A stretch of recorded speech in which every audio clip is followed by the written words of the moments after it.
Migrants sleeping on floors with little water and food, children suffering from diarrhea due to unsanitary conditions. Mexico is cracking down on Central American migrants trying to reach the U.S., and they're forcing many into increasingly crowded and squalid conditions inside immigration centers. Reuters correspondent Delphine Schrenk is near the Siglo XXI detention center in southern Mexico.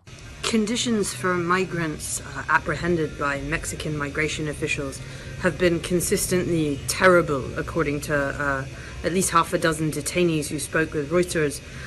This since about April, when people seem to have been rounded up, pulled out of taxis, off buses, or in the streets anywhere here in Chiapas, southern Mexico, which is the state where most migrants cross into Mexico from Guatemala. Their accounts were supported by 2 lawyers representing 26 other inmates, as well as the migration ombudsman at Mexico's National Human Rights Commission, and reports from 2 migrant rights groups. Mexico's National Immigration Institute, which runs Siglo XXI, did not respond to repeated requests for comment on conditions at the center. Guards at the gates of the center declined to answer questions or to allow a Reuters reporter to speak with its director. Mexico has increased detentions in response to U.S. President Donald Trump threatening trade tariffs.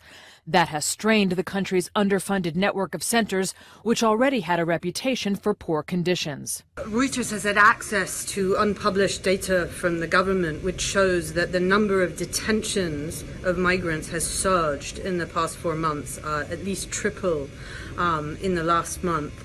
Equally, the number of deportations have surged. Now, government officials don't class detentions as such. They say they're merely taking people in to regularize their status. But everyone we've talked to says they are not allowed to leave from detention facilities and indeed are held weeks or months. Asked about the extended detentions, an official with Mexico's National Immigration Institute, who asked not to be identified, said migrant cases were complex and needed to be analyzed on an individual basis. Thousands have passed this year through the gates of Siglo XXI. It is the largest migrant detention center in Mexico. Migrant rights groups said it has been at or near double its 970-person capacity for months. The country's Human Rights Commission ombudsman told Reuters that some smaller centers among Mexico's 58 immigrant detention facilities were even more crowded than Siglo XXI, holding up to 4 times capacity.